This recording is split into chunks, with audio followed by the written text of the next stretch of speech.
really do. I mean, you're styling always. Hey.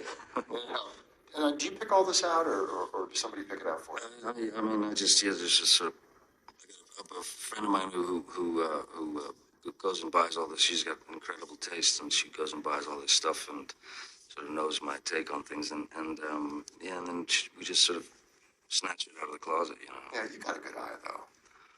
Oh, I got one good eye, anyway. What happened to the other one? Since birth, he's been weird.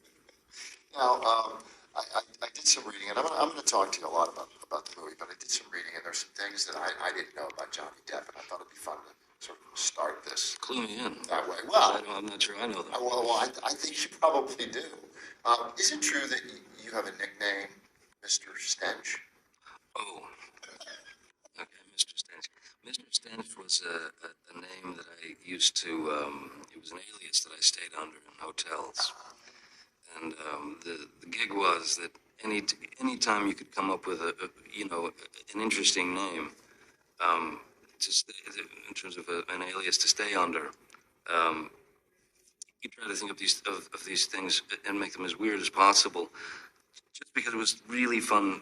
And you'd start your day with a smile to get that wake-up call in the morning, at 6 going, okay, it's time to wake up, Mr. Stench. And also when you hear it in foreign accents as well, it makes it even better. So, yeah. What's it sound like in French? Monsieur Stench. Monsieur Stench. But I've also been, in French, this was a great one, Monsieur Poupy. Monsieur Poupy. Yeah. Now, did Monsieur Poupy or Mr. Stench have a first name? In those instances, no, just Mr. Stench, yeah. And what about another one that I heard about, Colonel? Colonel, that's a title that was bestowed upon me by Hunter S. Thompson.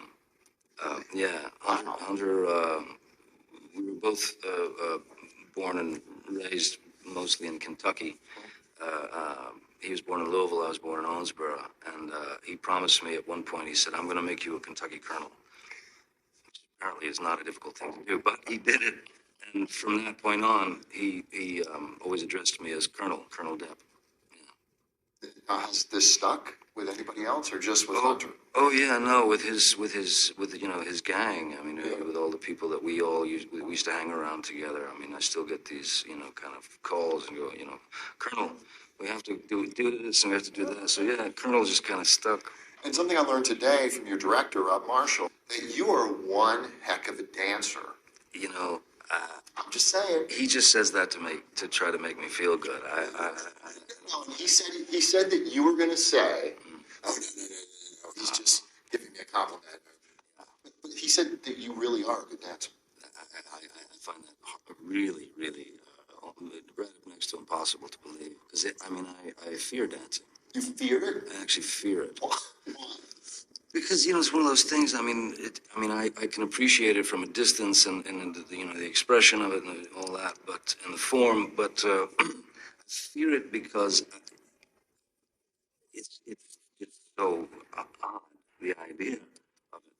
For me, I never, even when I was a little kid, going to school dances and stuff like that, never did I dance, never, not once. Not once? No.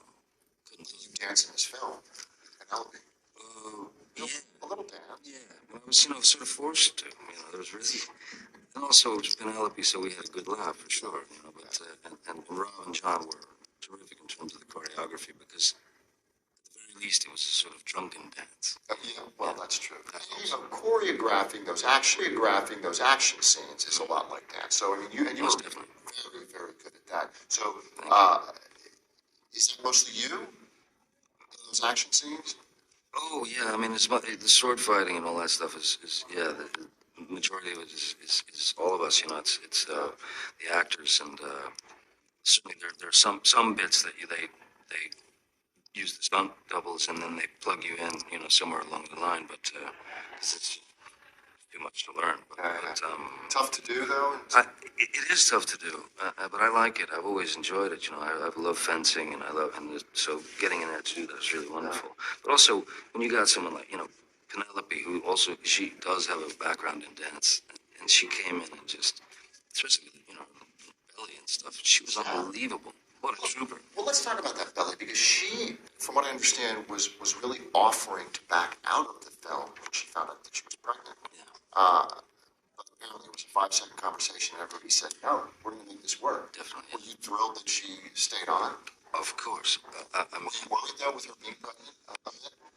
no, not at all. No, I thought it would just. I mean, you know, there are ways around. You know, when the belly starts to grow, you know, you just bring the camera in tighter and stuff. I knew it would be fine from the first second she told me. So yeah, no, I never had a moment of worry, and she was, boy, she was just game for everything. But she was, you know, she was just really terrific. I mean, you obviously on the screen from what I saw, you're still, I mean, you got it. You're comfortable in his skin, in Jack Sparrow's skin. You made it fresh again. Was that hard for you to do, or was it just a piece of cake? I mean, you know, any film is hard, but I mean, I have to say no. It wasn't all that difficult. Just with regard to my relationship to with the character, you know, I feel like I know him really, really well now, and Do you like him? oh, I adore him. Man. Favorite character? Right up there for sure. With? Right up there. Oh, boy, you know, you'd have to maybe Edward Scissorhands, Ed Wood, you know, somewhere in there. But the thing with old Captain Jack is that it just kind of happens organically, you know. It just sort of you're there, it clicks, and there's I feel like the possibilities are endless, you know. You never run out of I never run, as the character, never run out of things to say.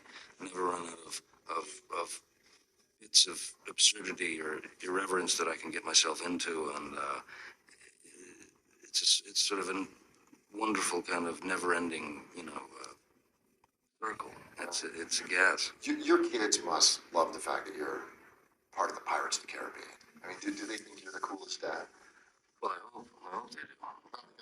No, I just hope they do in any sense. But they do, yeah, they do love Captain Jack, and what's great is they're of the age now. You know, my boy is 9, my girl is about to turn 12, and what's great now is they can really experience this. They were with me for the majority of the shoot, and they were on set for the majority of the shoot, so they really got to experience it firsthand. So they're very close to this one, especially. The Jack, your son, was more enamored with Iron Man though at one point. Yeah, but there was an evening. Bob Downey, you know, we've known one another for a million years, and. Why do you call Robert Downey Bob? Yeah, you know, we sort of came up the ranks together, you know, in a weird way, back in the 80s and stuff. And he's someone I've always admired and had a, you know, good relationship. And he came over one evening for dinner. He and his wife came for dinner.